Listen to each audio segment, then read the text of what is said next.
dengan seluruh anggota Al-Hidayah diridhoi oleh Allah Subhanahu wa taala, dicintai oleh Nabi Muhammad sallallahu alaihi wasallam, bersama orang-orang mulia dalam kegiatan yang mulia. Ini kemuliaan Allah berikan kepada kita. Alhamdulillah. Mudah-mudahan semua kemuliaan-kemuliaan yang lain akan diberikan oleh Allah kepada kita sampai kita mati dalam keadaan mulia. Amin ya rabbal alamin. Halal bihalal, pengajian rutin Al-Hidayah. Tahulah pian artinya halal bihalal? Belum tahu. Bo, lamun kan ulun sudah sering hadir di Al-Hidayah. Alhamdulillah. Kayaknya ngefans ya, bukan Al-Hidayah loh ulun. Diundang terus ulun. Dasar gagah juga bang. Allahumma sholli ala Muhammad. Halal bihalal, halal. Subhanallah, beberapa bahasa Indonesia ini ada ratusan bahasa Indonesia yang sama dengan bahasa Arab. Di antaranya halal bihalal. Halal artinya berhalalan atau berelaan, sama dengan kata doa bin doa. Doakan dulu billah, doa bin doa, artinya sama-sama saling mendoakan. Halal bihalal sama-sama saling menghalalkan satu sama lain. Banyak juga bahasa Arab yang sama dengan bahasa Indonesia. Karena di zaman itu belum ada, hanya ada di Indonesia. Mereka bingung hendak menamai apa, sama lawan Indonesia bahasanya. Contoh, Indomie. Kalau pian ke Arab pesan Indomie juga bahasanya. Yang haram di antara kita terkadang ada. Apa suatu yang haram? Terkadang suatu yang haram ini terjadi secara zahiriyah, secara nampak. Contoh, memandang dengan sinis. Oh, latihan mandang lawan sinis. Melihat orang bergelang anyar, iya, tak mana dapat duit itu. Bisa nyuruh sama tuh. Melihat orang bermobil hanyar, pandangannya sinis.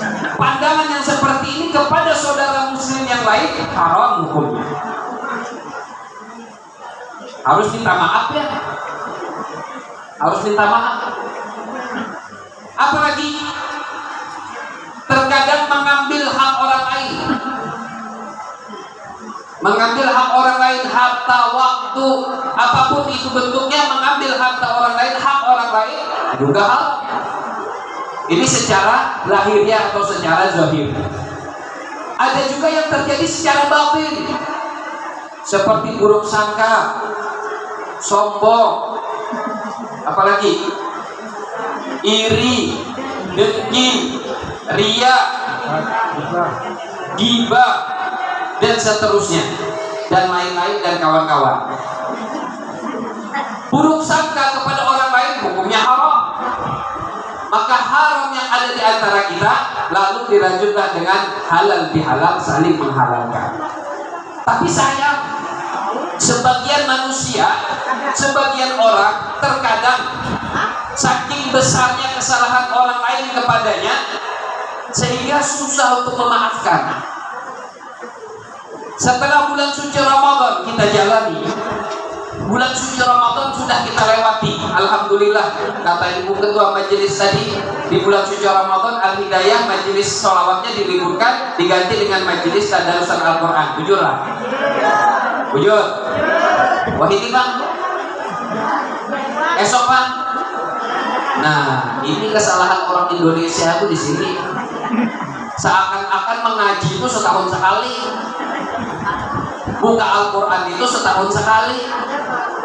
Sudah datang bulan suci Ramadan baru cari mana ya Al-Quran saya yang tahun kemarin.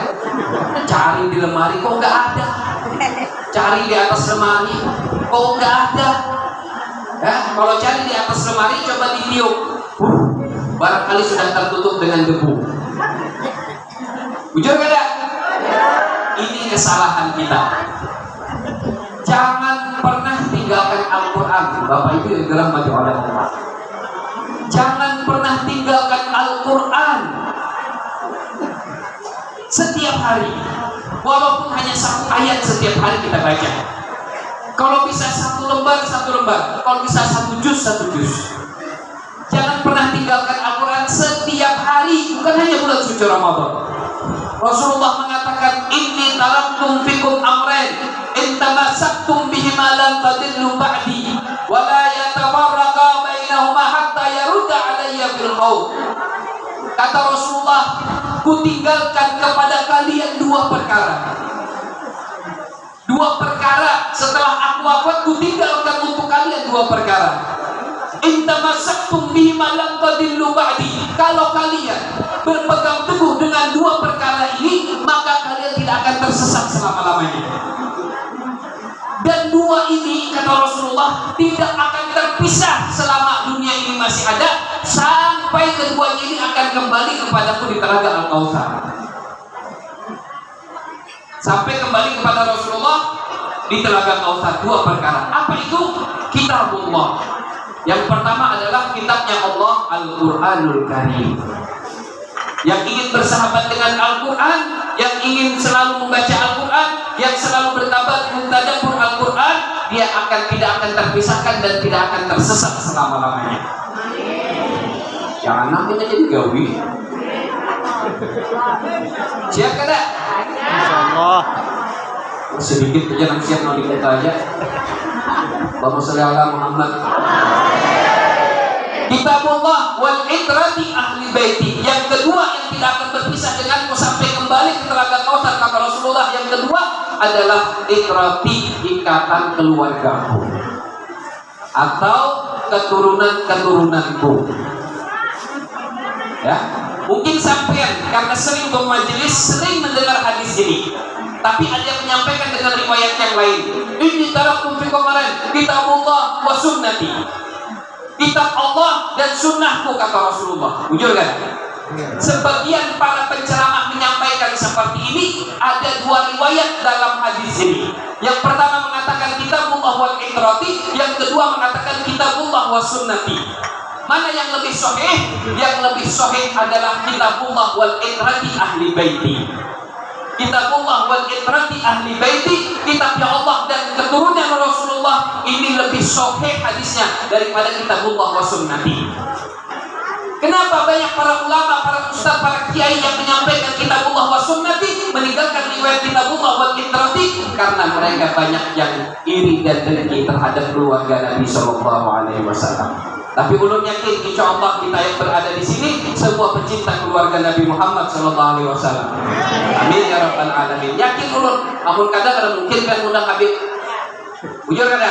Nah, insya Allah kalau kita cinta dengan keluarga Rasulullah, insya Allah kita tidak akan tersesat. Karena mereka dijamin oleh Nabi Sallallahu Alaihi Wasallam akan kembali kepada Nabi Muhammad Sallallahu Alaihi Wasallam. Kata Imam Syafi'i radhiyallahu taala anhu, Imam Syafi'i mengatakan, ya ahla baiti Rasulillah, hubbukum fardun min Allah fil Qur'an anzalahu. Wahai keluarga Rasulullah, wahai keturunan Rasulullah, cinta kepada kalian adalah kewajiban yang diperintahkan oleh Allah. Cukup kemuliaan untuk kalian wahai keluarga Nabi, siapa orang yang sholat tapi tidak bersalawat kepada kalian, maka sholatnya tidak diterima oleh Allah. Atau sholawatnya bersolawat tapi tidak bersolawat kepada keluarga Rasulullah, sholawatnya tidak diterima oleh Allah. Apa itu? Kita kan sering bersolawat atau yang di dalam sholat termasuk dari rukun sholat, Allahumma sholli ala sayyidina Muhammad wa ala ali sayyidina Muhammad wa ala ali sayyidina Muhammad. Artinya apa? Ya Allah, selamatkan, sejahterakan Nabi Muhammad dan keluarga Nabi Muhammad. Bagi orang yang benci kepada keluarga Nabi Muhammad, bagi orang yang benci kepada Habib, amun sembahyang tinggal aja wa ala ali. Ya Allah, ngapain benci tapi mendoakan? Aneh tapi nyata.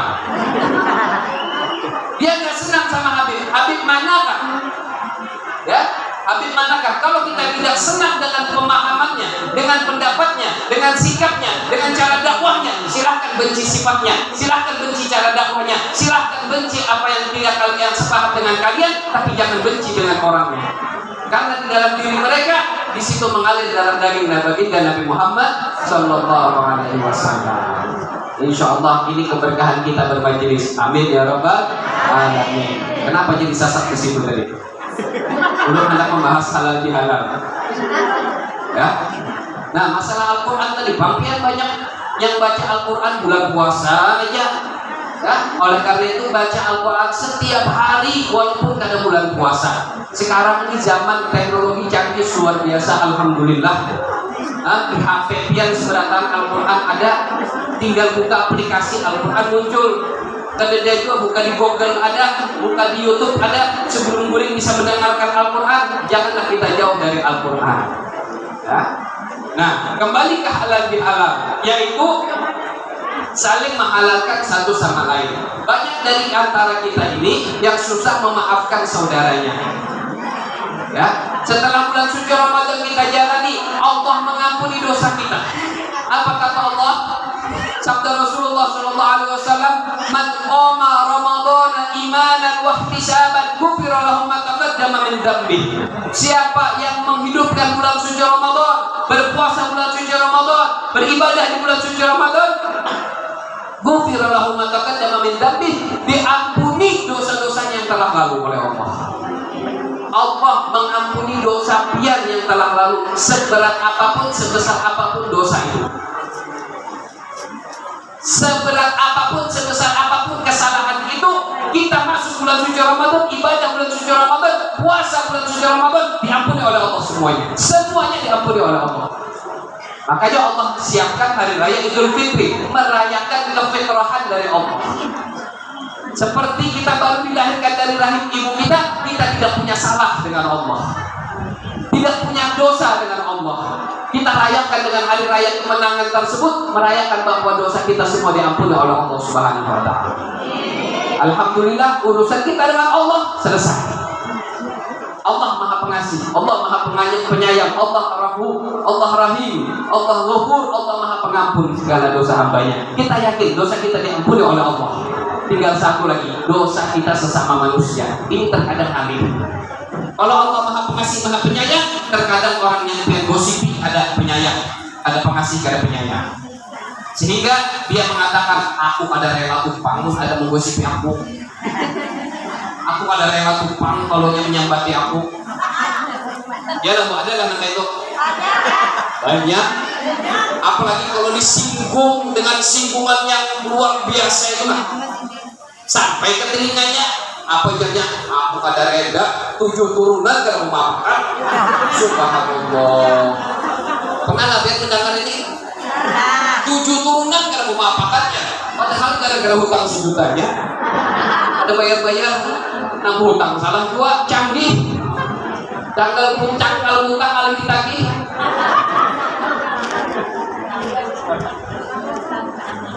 Jujur kada?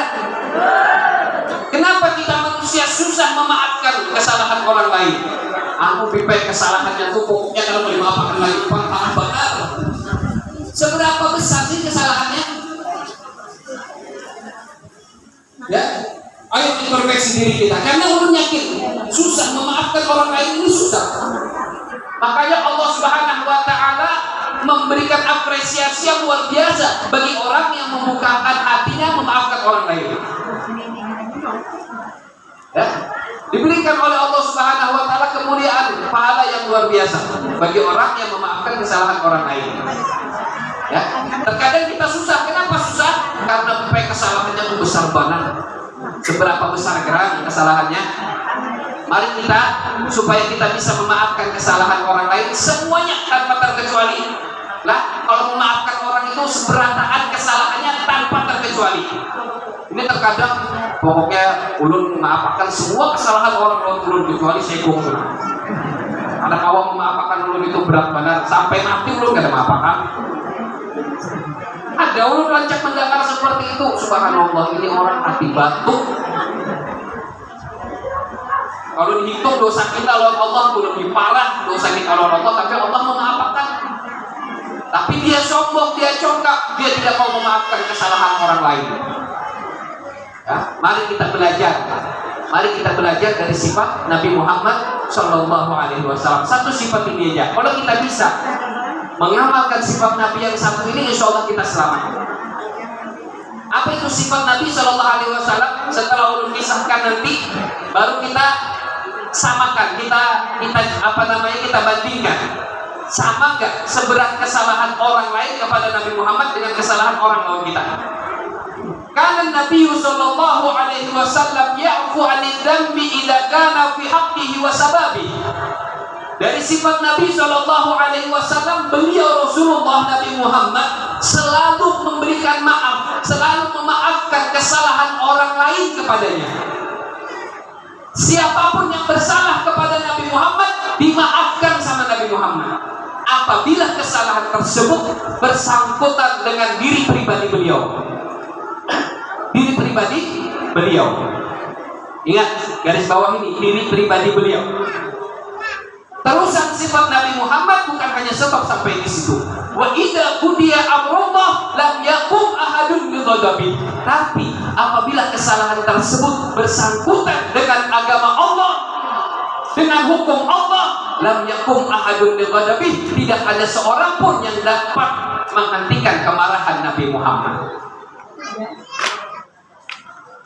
Sekali lagi ulangi secara global bahwa sifat Nabi Muhammad selalu memaafkan kesalahan orang lain kepada beliau apabila kesalahan tersebut bersangkutan dengan diri pribadi beliau. Tapi apabila kesalahan tersebut bersangkutan dengan agama Allah, maka tidak ada seorang pun yang dapat menghentikan kemarahan beliau. Ini sifat Rasulullah. Samalah rompian. Samalah Bu.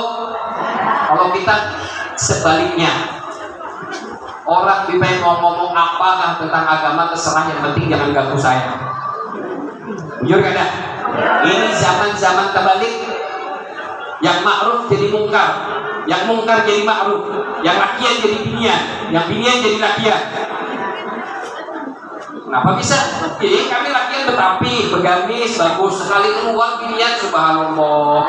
Mulut semalam ke pesta pantai pakai gamis kayak ini. Rasa ulun yang jadi binian, kenapa lu tidak setel sorangan? Ya ulun dasar dunia terbalik.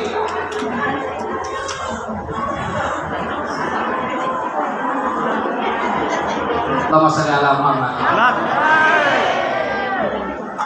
Nah, sekalinya binian itu musawar, kentak-kentak. Ya Allah, dilihat diharap, ada dilihat disayang. Siapa yang salah? Ini yang salah. Ini zaman sudah zaman terbalik. Nah, sifat Nabi Muhammad, kesalahan apapun yang bersangkutan dengan diri Nabi Muhammad, beliau maafkan. Sebesar apapun itu kesalahan.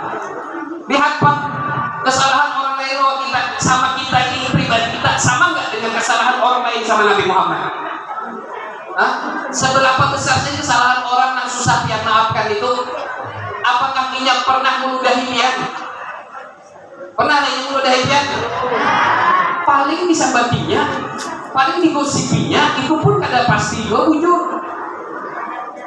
Ya kan? Sudah nggak bisa memaafkan. Ini Nabi Muhammad. Suatu hari Nabi Shallallahu Alaihi Wasallam ingin pergi ke Masjidil Haram, rumah Nabi Muhammad, melewati salah satu bukit namanya Jabal Qubais, Jabal Abu Qubais.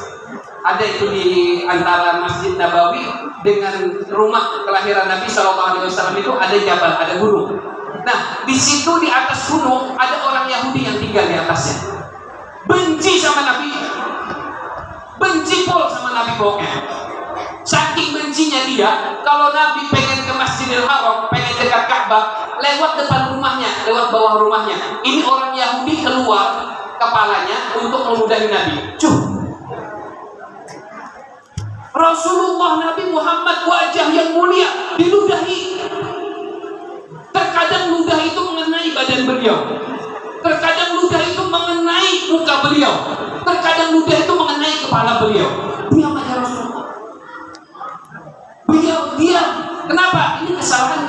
pribadi Rasulullah. Setiap hari, setiap Nabi lewat diludahinya, setiap Nabi lewat diludahinya. Ayo, adalah yang meludahi dia dah. Ada harapan tuh kelahi benar. Bapaknya nih, coba kan ludahi dia. Ya putakan mandau juga. Ya kan? Nah ini diludahi tiap hari, Nabi diludahi. Sampai suatu hari Nabi lewat, nggak ada yang meludahi. Oh, tumben ya Rasulullah kada meludahi.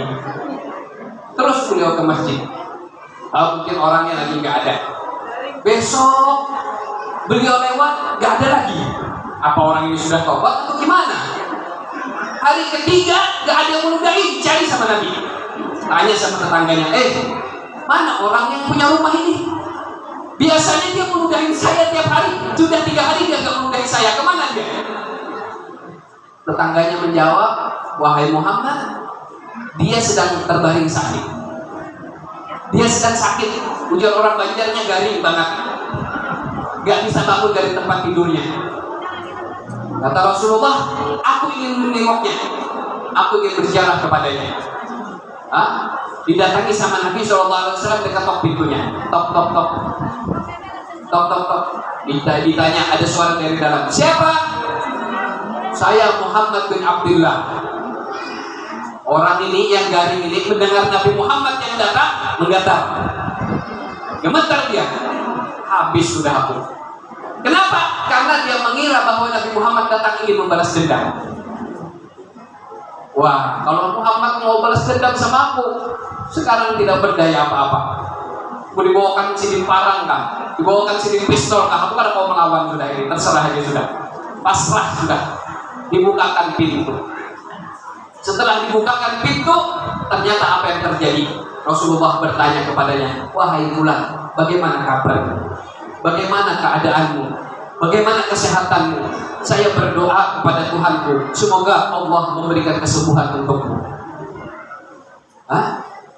Mendengar Rasulullah ada membalas, malah mendoakan kesehatan untuknya. Apa kata orang Yahudi ini? Menangis dia, menetes air matanya. Dia mengatakan, ya Muhammad, engkau kuludahi setiap hari, engkau kucaci maki setiap hari, tapi engkau tidak membalas, bahkan engkau mendoakan kesembuhan untukku. Sudah 3 hari aku terbaring di tempat tidurku, tidak ada satupun kerabatku yang menengokku. Engkaulah orang yang pertama kali menengok dan mendoakan kesembuhan untukku. Saksikan wahai Muhammad, asyhadu an la ilaha illallah wa annaka rasulullah.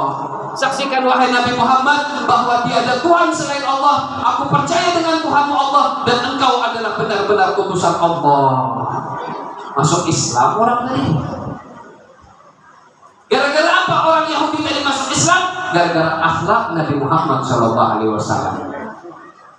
Bukan dengan kekerasan, bukan dengan peperangan, bukan dengan ancaman, bukan dengan paksaan.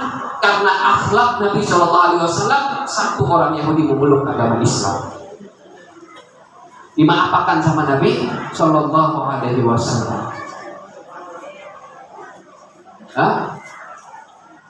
Itu yang meludahi Nabi. Ketika Nabi Muhammad SAW pergi berdakwah ke kota Taif, salah satu kota di kota Mekah pada saat ini, kota Taif namanya, di lembah Taif ini. Rasulullah berjalan dengan anak angkat beliau namanya Zaid bin Harithah. Setelah sampai di kota Taif, ternyata orang-orang Taif sudah dapat hasutan dari orang-orang Yahudi, sehingga mereka mengutus orang-orang gila, anak-anak kecil, dan yang lainnya disuruh kalau Nabi Muhammad nanti datang ke sini mau berdakwah, mau mengajak kita memeluk agama Islam, jangan dibiarkan, hamputi lawan batu, lempari dengan batu supaya dia keluar dari tempat ini. Ketika Nabi SAW datang ke kota Taif, subhanallah, bukan dapat sambutan. Alhamdulillah, Habib ribuan sekarang datang, banyak buah, wadai, banyu ulun nanti lantan. Ini imbah ini diberi makan, insya Allah diberi duit. Insya Allah diberi amplop. Dulu kan ada diberi amplop, isinya aja. Hah? Terkadang melihat sambutan orang itu menangis. Kami ini menangis. Subhanallah, kita berdakwah disambut, diberikan kipas di hadapan, dihormati, dihargai, didoakan, Bapak Camat mendoakan, Bapak Kepala Desa mendoakan, Ibu Majelis mendoakan. Subhanallah, nyamannya berdakwah sekarang ini. Nabi Muhammad berdakwah dilempari dengan batu, menyebarkan agama Islam. Tujuannya apa menyebarkan agama Islam? Mengajak orang masuk surga, supaya mereka tidak terjumus dengan kekufuran, sehingga mereka diangkat dari neraka ke surga. Yang dilempari Nabi dengan batu, dilempari Rasulullah dengan batu sampai berdarah. Ketika kaki Nabi berdarah, Nabi Muhammad sibuk untuk melap darah yang menetes di kaki Nabi SAW. Kenapa? Karena malaikat membisiki Nabi Muhammad, wahai Muhammad, kalau satu saja darahmu menetes di kota Taif ini, maka akan dihancurkan oleh Allah di kota Taif. Nabi Muhammad tidak membiarkan darahnya menetes, dilap sama Nabi SAW. Ini sifat kasih sayang Nabi Muhammad, padahal penduduknya melempari Nabi dengan batu. Sampai Nabi Muhammad lari dengan Zaid bin Harithah dan bersembunyi di suatu tempat yang aman. Sudah bersembunyi, melap darah beliau, berkeringat, capek. Gimana, terbayang nggak saat itu? Apa yang terjadi? Datang dua malaikat penjaga gunung. Dua malaikat penjaga gunung meminta izin kepada Rasulullah SAW. Ya Rasulullah, apabila engkau mau, kami akan tumpahkan gunung ke atas kota Taif sehingga semua mereka mati karena mereka melakukan sesuatu yang tidak pantas untuk. Apa kata Nabi? Apa kata Rasulullah? Kalau pian jadi Nabi Muhammad siapa kira-kira? Hah? Udah malaikat kalau saya izin lagi langsung aja ratakan dah. Kalau perlu tsunamikan aja itu kampungnya. Tapi Nabi Muhammad apa yang beliau jawab? La, Allahumma ighfir liqaumi fa innahum la ya'lamun. Ya Allah, ampuni mereka karena mereka tidak mengetahui siapa. Dan aku berharap kepada Allah, aku berdoa kepada Allah agar keturunan-keturunan orang Taif ini menjadi orang-orang yang beriman dan bertakwa kepada Allah Subhanahu wa taala. Didoakan. Artinya apa? Kalau abah-abahnya ini nak babal benar karena mau berislam mau Nabi Muhammad, keturunannya barang karena berislam. Didoakan sama Nabi. Kalau mereka orang-orang tuanya sudah separah ini gak mau beriman kepadaku, aku doakan semoga keturunan orang Taif menjadi orang yang beriman dan bertakwa. Sampai hari ini kota Taif adalah kota yang paling banyak orang berimannya karena berkat doa Nabi SAW. Padahal beliau datang ke kota Taif diludahi, dilempari dengan batu, dimaafkan sama Rasulullah, dimaafkan. Hah? Ada nggak yang melempari kita dengan batu? Kenapa nggak dimaafkan orangnya? Paling cuma diejek-ejek, paling cuma disinggung perasaannya. Ayo kita maafkan semua. Meniru sifat Nabi Muhammad SAW. Hah? Terakhir, ini yang belum bawakan kemarin waktu khutbah Idul Fitri. Siti Aisyah radhiyallahu taala anha. Siti Aisyah adalah istri Nabi SAW. Sayyidina Abu Bakar As-Siddiq adalah sahabat Nabi plus mertua Nabi. Setelah wafat meninggal Nabi Muhammad SAW, Rasulullah wafat, Rasulullah meninggal. Ya. Sayyidina Abu Bakar As-Siddiq datang kepada anaknya, sekaligus istri Nabi SAW. Kata Sayyidina Abu Bakar, wahai anakku Aisyah, tolong kasih tahu abahku ini aktivitas keseharian Nabi Muhammad yang dilakukan beliau setiap hari, agar aku bisa menyambung apa yang dilakukan oleh Rasulullah, agar pekerjaan Nabi Muhammad, aktivitas Nabi Muhammad tidak terputus, disambung oleh Sayyidina Abu Bakar Siddiq. Ya, Sayyidina Abu Bakar minta izin kepada istrinya, tahukah kamu apa yang dilakukan Rasulullah yang tidak diketahui orang lain? Biar aku yang melakukannya, melanjutkannya. Siti Aisyah masuk ke dapur, membuat satu makanan bubur, ditaruh di mangkok, dikasihkan kepada ayahnya Sayyidina Abu Bakar As-Siddiq. Wahai ayahku, bawa mangkok makanan ini ke pasar. Ini yang sering dilakukan Rasulullah setiap hari. Di pasar itu ada orang tua, orangnya megang tongkat, orangnya buta. Dan setiap hari Nabi Muhammad membawakan makanan seperti ini dan langsung menyuapi ke mulutnya. Disuapi di mulutnya, di mulut orang pengemis tadi itu. Orangnya buta, udah tua juga. Orang buta itu. Kata Sayyidina Abu Bakar, baiklah, oke, sini makanannya, aku akan bawakan kepada orang yang dimaksud. Berangkat Sayyidina Abu Bakar As-Siddiq ke pasar. Dicarinya sama Sayyidina Abu Bakar As-Siddiq, ada orang tua megang tongkat, orangnya buta, sedang minta-minta, pengemis yang sudah tua, buta lagi.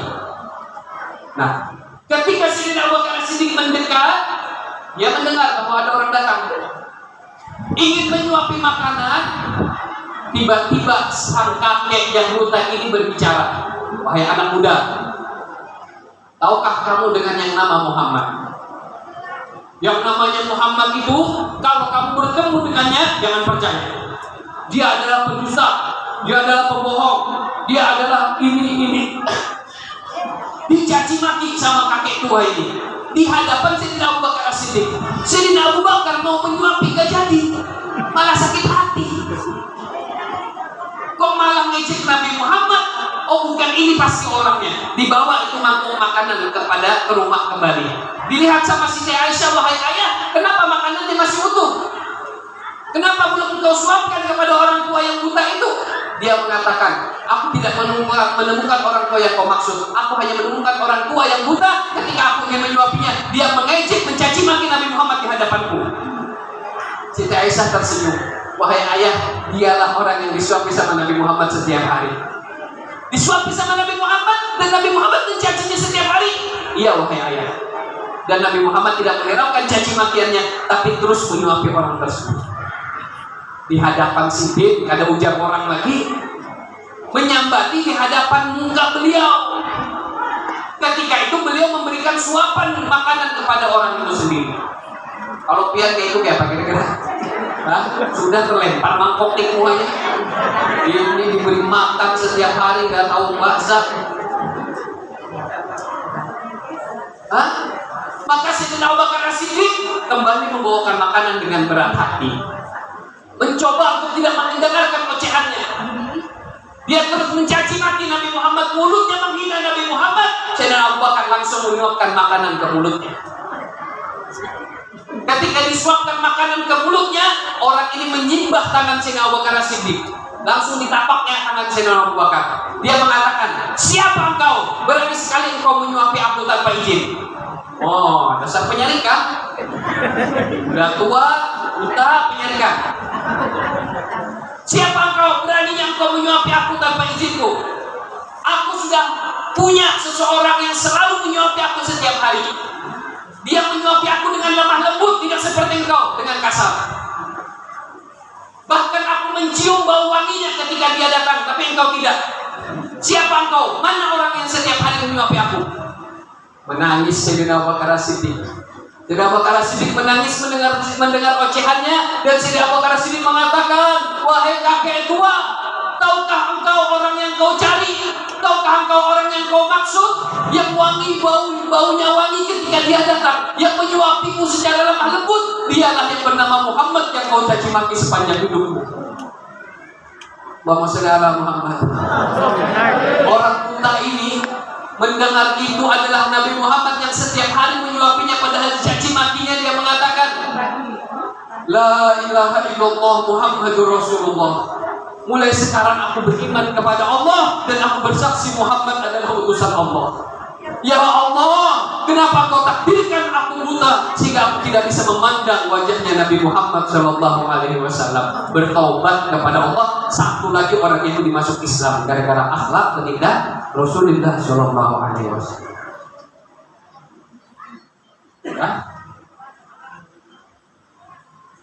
Terakhir ulang. Masa sambutan 5 belum ceramah 1 jam. Jujur kan ya? Ulut dari rumah ke sini mulai jam 8 pan pagi ulun berangkat. Nah, karena jalan sakit, ya Allah. Mudah-mudahan ada Pak Camat seberataan kena, bupatinya, pemerintahan, jalan provinsi semuanya cepat baik insya Allah. Nah, kita rakyat ini bisa berdoa aja ya Allah, mudah-mudahan jalan cepat baik ya Allah. Nyaman berdakwah ke sebab dulu. Nyaman jarak wadah jatuh disebabkan. Nyaman ya Allah. Kita berdoa aja insya Allah buat sidin yang menjalankan. Makanya ada gampangan jadi pemerintahannya amanah. Allahumma sholli ala Muhammad. Nah, jam 10 aja sampai sini 2 jam perjalanan. Ceramah sejam aja lah. Rugi. Padahal menurun api sekarang nih ada kurang gaploknya. Belum tambahi lagi sejam kan bertambah juga. Karena amplopnya sebuting aja. Allahumma sholli ala Muhammad. Nabi Muhammad Shallallahu Alaihi Wasallam sholat di depan Ka'bah. Sholat di depan Ka'bah. Rumah Rasulullah gak jauh dari Masjidil Haram. Dari rumah kelihatan Rasulullah sholat. Putri beliau Siti Fatimah memperhatikan Nabi Muhammad sholat di depan Ka'bah. Ketika Rasulullah sedang sujud, datang yang namanya Abu Jahal. Tahu lah Abu Jahal. Abu Jahal itu datang membawakan kotoran onta, perut onta, kotorannya, perutnya yang habis disembelih, ada kan perut sapi itu kan, kayak gitu. Onta lebih besar dari sapi, itu dibawa, diangkat sama Abu Jahal, diletakkan di pundak Nabi Shallallahu Alaihi Wasallam. Rasulullah sedang sujud depan Ka'bah. Ayo, sedang sujud ini. Ditaruhi 7 lawan semuanya di pundak Nabi sampai Nabi nggak bisa mengangkat kepala dari sujud. Putri beliau Siti Fatimah melihat kejadian ini langsung berlari dari rumah mendatangi ayahnya Rasulullah Shallallahu Alaihi Wasallam. Siti Fatimah langsung mengangkat itu kotoran dari pundak Rasulullah sehingga Rasulullah bisa bangun dari sujudnya, dan setelah beliau salam Siti Fatimah menangis. Ya Rasulullah, wahai ayah, sungguh kejam perilaku mereka kepadamu. Doakan mereka wahai ayah, semoga dibinasakan oleh Allah. Apa jawab Nabi Muhammad? Allahumma firli qaumi fa innahum la ya'lamun. Ya Allah, ampuni kesalahan mereka karena mereka tidak tahu siapa. Ampuni ya Rasulullah. Kalau pian kira-kira kayak apa? Wah, pokoknya kalau pada mati kenapa? Dimaafkan sama Nabi, didoakan malah sama Nabi Muhammad Shallallahu Alaihi Wasallam. Subhanallah, akhlak semacam apa ini? Innama bu'istu liutammima makarimal akhlak. Aku kata Rasulullah diutus untuk menyempurnakan akhlak. Aku berakhlak supaya umat-umatku meniru akhlakku. Supaya kita bisa meniru dari cerita-cerita Rasulullah, kita bisa meniru. Meniru apa? Meniru memaafkan orang lain sebesar apapun kesalahannya. Saya yakin kebesaran mereka tersebut tidak sama dengan apa yang dialami oleh Nabi Shallallahu Alaihi Wasallam. Kecil kesalahan orang kepada kita. Kalau dibanding kesalahan orang kepada Nabi Shallallahu Alaihi Wasallam, selalu dimaafkan Rasulullah. Terakhir, ketika Nabi Muhammad ngumpul seperti ini sama para sahabat, riwayat hadis ini ya, ketika Rasulullah kumpul dengan para sahabat seperti ini, tiba-tiba Rasulullah berbicara, wahai para sahabat, kata Nabi, maukah kalian memberitahu wajah ahli surga itu seperti apa? Wajah ahli surga itu seperti apa? Kemudian sahabat mengatakan, qalu bala ya Rasulullah, tentu ya Rasulullah, kami ingin melihat seperti apa wajah ahli surga. Kata Nabi Muhammad, kalian semua lihat ya, bentar lagi dia masuk dari pintu sebelah sana. Rasulullah ini nunjuk dia akan masuk dari pintu sebelah sana. Tiba-tiba setelah Rasulullah menyebutkan, masuk satu sahabat. Enggak bukan sahabat yang terkenal seperti Abu Bakar, Umar, Utsman, Ali, Khalid bin Walid dan semuanya, bukan pembesar sahabat, bukan, orang biasa ya. Masuk dia, orang pada nengok semua. Oh, masa ini? Besok ketika Rasulullah ada di masjid, Rasulullah bilang lagi, kalian mau melihat wajah ahli surga? Bentar lagi dia masuk dari pintu sebelah situ. Masuk orang yang itu lagi. Sampai 3 hari yang berturut-turut orang ahli surga disebut Rasulullah, wajahnya yaitu. Wah, apa keistimewaannya orang ini? Ya, sehingga para sahabat yang lain itu ketika melihat kawannya ada yang istimewa, mereka pengen jadi istimewa juga. Kenapa? Fastabiqul khairat, berlomba-lomba dalam kebaikan. Maka Sayyidina Ali bin Abi Thalib langsung menyambangi rumahnya, ingin berpura-pura jadi tamu, ingin menyelidiki apa sih keistimewaan orang ini, sampai Rasulullah bilang dia adalah ahli surga. Bermalamlah Sayyidina Ali bin Abi Thalib masuk ke rumahnya menjadi tamunya. Kalau orang bertamu itu kita sambut, kita lindungi, kita siapkan fasilitasnya selama 3 hari 3 malam. Ibu, ini adat Islam seperti ini, 3 hari 3 malam. Ada tamu datang, siapkan penginapan, beri makan, beri minum selama 3 hari 3 malam. Kalau lewat lebih, bukan tamu namanya, orang mau berdiam. Batas tamu itu 3 hari 3 malam, dihormati. Datang Sayyidina Ali bin Abi Thalib malam, Sayyidina Ali bin Abi Thalib nggak tidur. Kenapa? Ingin memata-matai, barangkali dia melakukan sesuatu amalan yang kami semua tidak tahu amalan itu, sehingga Rasulullah menyebut dia sebagai ahli surga. Dilihat sama dia semalaman, tidur orang ini. Kata Sayyidina Ali, saya jaga semalaman, dia malah tidur. Dikira ini kan orang ahli surga, mungkin tahajud kah semalaman, baca Quran kah semalaman, atau apakah yang dikerjakannya di malam hari? Enggak, tidur dia. Siang orang sholat ya sholat, orang kerja ya kerja, aktivitas nggak ada yang istimewa. Oh, hari pertama, mungkin hari kedua dilihat lagi, diteliti sama Ali bin Abi Thalib 24 jam, nggak ada pekerjaan yang istimewa, sama aja dengan orang lain. Sampai 3 hari 3 malam nggak ada dia dapatkan. Akhirnya dia jujur, wahai tuan rumah, mohon maaf ya, saya sebenarnya berpura-pura aja jadi tamu, karena saya penasaran. Rasulullah menyebut kamu adalah ahli surga. Amal apa yang kau sembunyikan dari kami sehingga kami pun bisa menirunya? Apa yang kau lakukan dari amalan yang kami tidak tahu? Dia bilang, wahai Ali bin Abi Thalib, seperti yang kau lihat 3 hari di sini, saya nggak punya amalan apa-apa. Saya nggak punya ibadah yang lebih, nggak punya apa-apa. Kata Sayyidina Ali, pasti ada. Kamu harus jujur. Udah 3 hari nah aku mencari tahu tapi gak ada dapat. Kamu harus kasih tahu kepada kami amalan apa yang kau punya. Dia bilang, gak ada wahai Ali bin Abi Thalib, saya gak punya amal ibadah apapun. Cuma ada satu. Nah yaitu satu itu apa? Cuma ada satu. Kalau memang ini yang dimaksud Rasulullah, cuma satu yang kumiliki. Apa yang kau miliki dari amalan tersembunyi tersebut? Setiap sebelum tidur, aku katakan kepada diriku bahwa hari ini kumaafkan semua orang yang bersalah kepadaku. Setiap sebelum tidur, aku katakan, sebelum tidur nih, aku mau tidur, sebelum tidur, semua kesalahan orang hari ini kepadaku, aku maafkan sebesar apapun kesalahannya, siapapun dia. Kata Ali bin Abi Thalib, nah ini sebabnya ini. Ini sebabnya engkau dikatakan oleh Rasulullah sebagai ahli surga, karena mudah sekali memaafkan orang lain. Awalah memalakan halal bihalal. Kalau kan ada awal pejar, cuma kalimatnya lain sedikit. Hari ini ulun maafkan semua kesalahan orang lalu kecuali si Anu. Maka si Anunya banyak kecuali si Anu. Oke, kalau minta maaf punya kan memaafkan. Jangan nunggu orang minta maaf, ya kan? Jangan nunggu orang minta maaf. Maafkan kesalahan orang lain itu sebelum dia minta maaf. Itu namanya memaafkan. Namun orang sudah minta maaf, namanya memberi maaf. Kalau karena dia sudah minta, maafkan ya. Maafkan kesalahan orang lain kepada kita. Halal bihalal, merajut harmoni dalam keberagaman dan mempererat ukhuwah Islamiyah. Belum masuk tema lagi kita. Dapat harus ya? Belum sarapan dulu.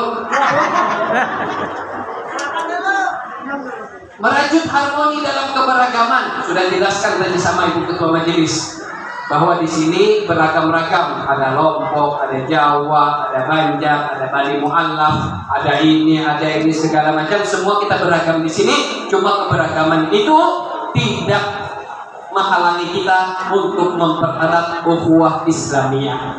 Apa itu ukhuwah Islamiyah? Allah mengatakan dalam Al-Quran, innamal mu'minuna ikhwah fa asluhu baina akhawaykum. Sesungguhnya orang-orang yang beriman itu bersaudara, dan perbaikilah persaudaraan di antara kalian. Ini firman Allah Subhanahu wa ta'ala. Siapa itu orang yang beriman? Orang yang meyakini di dalam dirinya, di dalam hatinya, tiada Tuhan selain Allah dan Nabi Muhammad adalah utusan Allah. Siapapun yang mengucapkan kalimat ini adalah saudara. Perbaiki persaudaraan kita. Ketika la ilaha illallah Muhammadur Rasulullah disebutkan oleh seseorang, tidak mengenal merek lagi, tidak mengenal warna kulit lagi, tidak mengenal suku lagi. Dia adalah orang Islam, apapun sukunya, apapun kulitnya, apapun sukunya dan semuanya, tidak ada mempengaruhi. Dia orang Islam, dia adalah saudara. Bagaimana Rasulullah menginginkan persaudaraan di antara kita? Rasulullah ingin kita harmonis, Rasulullah ingin kita bersatu, Rasulullah ingin kita saling mencintai, saling menyayangi, saling memperbaiki di antara persaudaraan Islam ini. Ya, apa kata Rasulullah dalam sebuah hadis? Mathalul mu'minina fi tawaddihim wa tarahumihim wa ta'atufihim kamathali jasadin wahid. Idza ishtaka minhu 'udwun tada'a lahu sa'irul jasadi bis-sahri wal humma. Hadis Rasulullah SAW mengatakan, apabila perumpamaan, ya, kata Rasulullah, perumpamaan orang Islam dengan orang Islam yang lain ini dalam kasih sayang mereka, dalam saling mencintai mereka, dalam perhatian mereka, seperti satu anggota badan. Seperti satu anggota badan. Nanti latihan satu anggota badan. Idza ishtaka minhu 'udwun tada'a lahu sa'irul jasadi bis-sahri wal humma. Apabila satu anggota badan merasakan sakit, maka semua anggota badan yang lain ikut merasakan sakit, bahkan mata, bahkan kepala, bahkan kita nggak bisa tidur. Kepala demam, mata nggak bisa tidur, pikiran kacau. Padahal yang sakit tangan aja kesalahan. Jujur kan? Yang sakit tangan, mata, nang mau guring, kepala nang pusing, awak yang demam. Kenapa? Inilah satu anggota badan. Ini yang diinginkan oleh Nabi SAW. Artinya, kalau ada satu saudara kita muslim kena musibah, kita semua ikut merasakan musibah tersebut dan mencari jalan keluar agar dia terlepas dari musibah tersebut. Ini yang diinginkan oleh Nabi. Ini ukhuwah Islamiyah. Ini ukhuwah Islamiyah. Ini ukhuwah Islamiyah, bukan ukhuwah partainya. Tahu lah yang ukhuwah partainya? Beda dukungan, beda partai, pemusuhan. Siapa ditiru? Ya kan? Kita orang Islam, dukungan boleh berbeda, pilihan boleh berbeda, tapi Nabi Tuhan kita sama, Nabi kita sama, kita semua bersaudara. Jangan mau dipecah belah dengan politik, jangan mau dipecah belah dengan calon-calon manapun, jangan mau dipecah belah oleh orang-orang yang ingin menghancurkan Islam, jangan mau dipecah belah dengan adu domba, jangan mau dipecah belah dengan orang-orang yang tidak bertanggung jawab. Kita harus bersatu, ukhuwah Islamiyah. Itu tadi satu hadis. Dalam hadis yang lain Rasulullah bersabda, al-mu'minu lil-mu'mini kal-bunyan yashuddu ba'duhum ba'dah. Orang beriman dengan orang beriman yang lain itu seperti satu bangunan, yang mana satu bangunan bisa kokoh apabila mereka semua saling melengkapi. Ya kan? Satu bangunan ini ibarat Islam seperti ini. Orang beriman dengan orang beriman yang lain seperti satu bangunan. Ada yang jadi lantai, ada yang jadi tiang, ada yang jadi lawang, ada yang jadi atap, ada yang jadi dinding. Semua tidak boleh saling menghasut, tidak boleh saling membenci, tidak boleh saling iri, karena ini semua demi kebesaran Islam. Apapun profesi kita, orang Islam ada yang jadi presiden, alhamdulillah. Orang Islam ada yang jadi gubernur, alhamdulillah. Orang Islam ada yang jadi pejabat, alhamdulillah. Ada yang jadi rakyat, ada yang jadi kaum, ada yang jadi pendakwah, ada yang jadi pedagang, ada yang jadi kebun dan segala macam. Kita tapi saling melengkapi untuk mengokohkan agama Allah Subhanahu wa taala. Allahumma shalli ala Muhammad.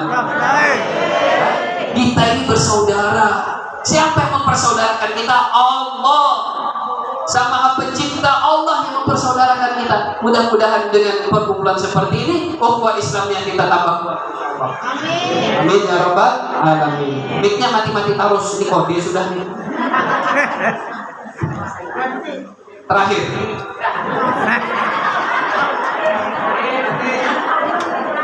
Berapa gerak?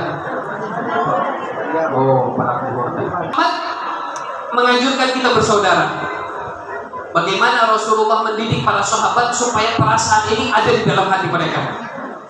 Ukhuwah Islamiyah ini bukan hanya sebuah hadis atau sebuah kata-kata, bagaimana diterapkan oleh para sahabat ukhuwah Islamiyah ini. Mereka bukan hanya saling membantu dalam harta, bukan saling membantu dalam tenaga, bahkan mereka saling membantu dalam nyawa. Nih terakhir kisah ini. Suatu ketika di perang Tabuk namanya, di Ghazwah Tabuk, di perang Tabuk namanya mengatakan, di perang Tabuk itu terjadi peperangan antara kaum muslimin dan orang-orang kafir di zaman itu. Setelah terjadi peperangan kaum muslimin dengan orang kafir, setelah peperangan selesai,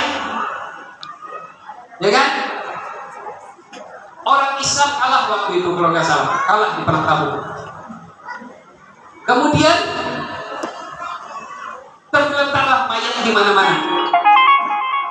Abdullah bin Mas'ud menjadi dapat tugas untuk mencari, untuk menyeleksi lapangan perang. Barangkali ada sahabat Nabi, orang Islam yang masih hidup tapi terluka atau yang sedang sekarat, kamu cari. Maka Abdullah bin Mas'ud dia berjalan ke medan perang, dia melihat mayat di mana-mana dan dia melihat mencari orang-orang Islam yang terluka dan mana orang-orang Islam yang memerlukan bantuan medis.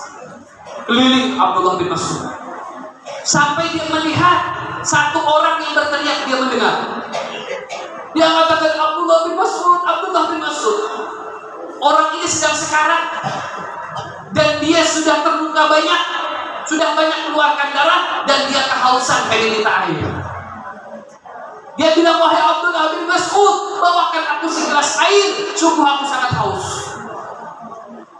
Langsung Abdullah bin Mas'ud bergegas mengambilkan air.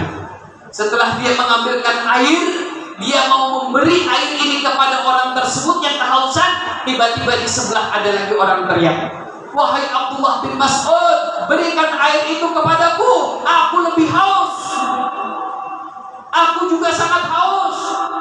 Abdullah bin Mas'ud bimbang, mau memberi orang ini kah atau orang itu? Sama-sama sekarat. Apa yang terjadi? Ternyata orang pertama mengisyaratkan, wahai Abdullah bin Mas'ud, berikan kepadanya, barangkali dia lebih membutuhkan daripada aku. Dibawa sama Abdullah bin Mas'ud kepada orang kedua. Ketika membawa kepada orang kedua, tiba-tiba orang ketiga juga berteriak merasa kehausan, wahai Abdullah bin Mas'ud, berikan air itu kepada aku sangat haus, apabila aku tidak minum maka aku akan mati. Bingung Abdullah bin Mas'ud, ini hendak mati juga, ini hendak mati juga. Akhirnya apa yang terjadi? Orang kedua mengisyaratkan, wahai Abdullah bin Mas'ud, berikan kepadanya, barangkali dia lebih membutuhkan daripada aku. Ketika dibawakan kepada orang ketiga, belum sempat diminum, orang ini meninggal. Inna lillahi wa inna ilaihi raji'un. Maka Abdullah bin Mas'ud segera membawa ini kepada orang pertama. Orang pertama pun sudah meninggal. Setelah itu dibawa kepada orang kedua, ternyata orang yang kedua juga sudah meninggal. Tiga-tiganya sudah meninggal. Lihat bagaimana sahabat Nabi Shallallahu Alaihi Wasallam, padahal bisa saja orang pertama mengatakan, berikan kepadaku wahai Abdullah bin Mas'ud, aku lebih duluan minta. Kalau ini ambisi, kalau ini tidak peduli dengan saudaranya, kalau dia tidak punya hati, dia akan minum, biar aja orang lain mati. Bagaimana dengan kita, Bapak Ibu yang dirahmati oleh Allah Subhanahu Wa Taala? Apa yang kita salurkan untuk saudara kita? Apa yang kita salurkan? Mari kita sama-sama membangun ukhuwah Islamiyah yang dakwah dengan dakwahnya. Ngapain ulun jauh-jauh datang dari rumah ke sini? Kenapa? Karena ingin memberikan dakwah. Kenapa? Ulun bisa membantu saudara muslim lewat dakwah. Seandainya ulun orang sugih, ulun bantu biar lewat duit. Ulun beri duit ya. Yang punya harta, bantu orang Islam dengan hartanya. Yang pejabat, bantu dengan jabatannya. Yang orang kuat, bantu dengan tenaganya. Yang jaga, lindungi orang muslim. Semuanya kita bisa lakukan untuk orang Islam sesama ukhuwah Islamnya, kita lakukan demi agama Allah Subhanahu wa taala. Alhamdulillah. Alhamdulillah. Mudah-mudahan dosa kita diampuni oleh Allah. Mari sama-sama kita berdoa minta ampun kepada Allah Subhanahu wa taala supaya dosa-dosa kita diampuni oleh Allah Subhanahu wa taala. Ya Rahman ya Rahim ya Hayyu ya Qayyum ya Dzal Jalali wal Ikram ya Allah. Engkaulah yang menggerakkan hati kami datang ke tempat ini. Engkaulah meringankan langkah kaki kami menuju tempat ini. Engkaulah yang mentakdirkan kami berkumpul di masjid ini. Ya Allah, kemuliaan yang besar Engkau pulihkan kami, Engkau kumpulkan di tempat yang mulia, dalam acara yang mulia, dalam kegiatan yang mulia. Ya Allah, kami berhusnuzan, berbaik sangka kepadamu bahwa Engkau mengumpulkan kami karena Engkau ingin mengampuni semua dosa-dosa kami.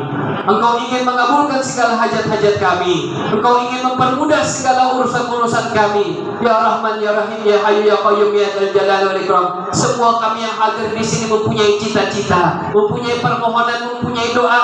Kabulkan semua doa kami ya Allah. Kabulkan semua harapan kami ya Allah. Kabulkan semua cita-cita kami ya Allah. Ya Allah ya Rahman ya Rahim. Kami yang di tempat ini mempunyai anak dan cucu. Ya Allah, jagalah anak keturunan kami. Jagalah mereka dari pergaulan bebas. Jagalah mereka dari narkoba. Jagalah mereka dari kenakalan remaja. Jagalah mereka dari segala sesuatu yang tidak Engkau ridhoi ya Allah. Engkaulah Zat yang Maha menjaga. Di akhir zaman ini ya Rabb, kami tidak mampu menjaga putra-putri kami ya Allah. Tanpa penjagaan-Mu kami tidak mampu ya Allah.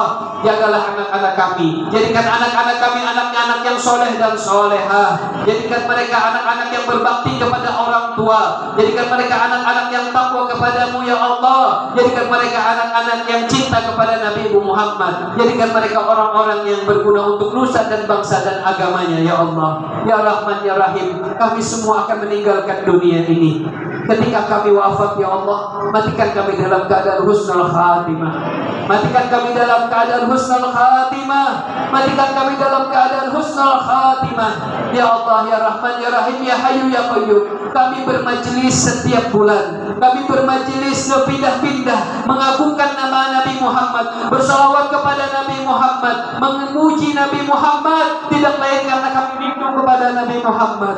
Ya Allah, berikan kami rezeki agar kami bisa berziarah ke makam Nabi Muhammad, agar kami bisa mengunjungi makam Nabi Muhammad. Kami ingin berjumpa dengan Nabi Muhammad, namun kami orang yang banyak dosa ya Allah. Apabila tidak pantas kami berjumpa dengan Nabi Muhammad, minimal berikan kesempatan kepada kami untuk ziarah ke makam Nabi Muhammad. Allahumma rzuqna ziyaratal Makkah wal Madinah. Allahumma yassir lana ziyaratal Makkah wal Madinah. Allahumma yassir lana ziyaratal Makkah wal Madinah. Bijahi Nabi Muhammad, bihaqqi Nabi Muhammad, binuri Nabi Muhammadin sallallahu alaihi wasallam. Rabbana atina fid dunya hasanah wa fil akhirati hasanah wa qina adzabannar. Wa sallallahu ala sayyidina Muhammadin wa ala alihi wa sahbihi wasallam. Walhamdulillahi rabbil alamin. Bisirril Fatihah.